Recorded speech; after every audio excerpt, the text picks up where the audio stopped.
Hayan makatabang sa Lapu-Lapu City Police sa monitoring sa peace and order situation sa Dakbayan ang duha ka mga bag-ong drone nga gidonate sa mga pribadong individual nga milangkob sa Lapu-Lapu City Police Advisory Council.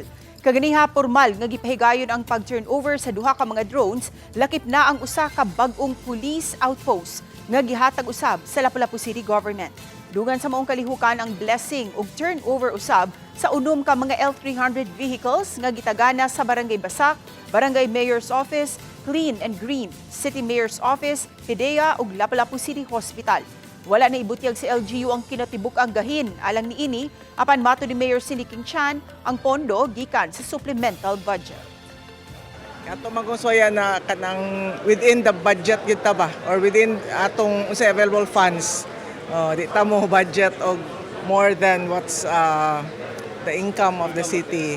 Napakalaking tulong po sa atin ang drones, of course, especially during malapit na yung ASEAN natin, so it will help us lalong-lalo sa maintenance ng monitoring ng natin ng current situation.